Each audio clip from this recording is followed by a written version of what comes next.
Punjabi music has long been the heartbeat of celebration and identity. Its vibrant beats filling dance floors and festives alike. But in recent years, the soundtrack has changed. A growing number of chart-topped tracks are no longer just about love, pride, or tradition. They are increasingly echoing the sound of gunshots, glamorizing firearms, gang life, and violence. This shift has gone unnoticed. Courts and cultural critics alike are raising red flags over what some see as the romantication of violence in music. Today, we take a closer look at the rise of this trend, how Punjabi music is helping fuel it, what the statistics tell us, and what efforts are being made to turn the volume down on glorifying guns. The rise of gun culture in Punjabi music. Punjabi music, particularly genres like Bhangra and Punjabi pop, has long been a cultural staple, politicizing through weddings, celebrations, and everyday life. However, a growing number of songs now weave narratives that glorify firearms, violence, and gangsterism, interweaving themes of masculinity and status with gun ownership. These lyrics, often set to catchy beats, dominate airwaves and social media, amazing millions of views. Reports reveal that this trend reflects a broader cultural shift in Punjab, where gun culture has become deeply entrenched, raising fears of a society spiraling out of control. Punjab's gun culture is starkly illustrated by statistics. Despite housing just 2% of India's population, the state accounts for over 10% of the country's firearms license, with police controlling 1/5 of all guns in the region.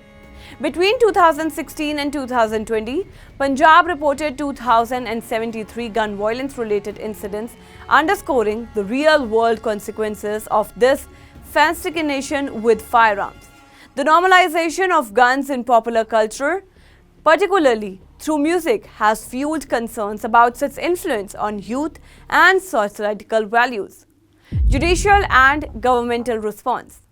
The Punjab and Haryana High Court has repeatedly raised alarms about this trend. In 2019, it ordered the Director General of Police to curb songs promoting alcohol, drugs, and violence. Despite a 2022 government ban on displaying firearms in public spaces, the court noted no visible change in their prevalence at events like weddings or in criminal activities. In response, the court has demanded comprehensive affidavits from the Punjab government to address the promotion of gun culture through music and explore stricter legislation. The government's 2022 ban on songs glorifying weapons and violence have been both praised and criticized. While some see it as a necessary step to curb harmful narratives, others argue it fails to address the root causes, such as the easy availability of firearms. Critics, including artists, point out enforcement inconsistencies, highlighting that thousands of similar songs remain online while only select artists face scrutiny. Cultural and social implications. The glorifying of guns in Punjabi music is not a new phenomenon. Reports draw parallel with the late singer Amar Singh Chamkila, whose proactive songs in the 1980s, laden with themes of sexuality and immortality, resonated with audience despite social taboos. Similarly, today's gun-centric lyrics tap into cultural notions of power and identity, particularly among youth, but at a cost. The court warns that this narrative risks normalizing violence, potentially influencing impressionable listeners to view firearms as symbols of status rather than danger. Pushback and perspectives.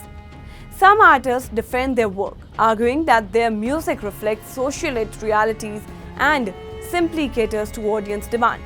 In 2018, singer-rapper duo Ali Mangat and Nikhil Sani released a song challenging the government to ban guns before targeting their lyrics, garnering 1.8 million views on YouTube. They argued that the government's focus on singers distract from its failures to curb illegal firearms. However, the broader conversation now calls for accountability from artists, policymakers, and the public to reassess the influence of such music on socialite behavior. Moving forward, if music mirrors society, then it's time for the mirror to reflect something better. Punjabi music doesn't have to glorify violence to resonate. It can celebrate identity, heritage, and resilience without promoting harm. The responsibility now lies not just with the government, but with the artists, audience, and cultural leaders to decide what kind of legacy that they wish to leave behind. That's all for now in the story. Stay tuned to the Savera, download the app and follow us on various social media platforms.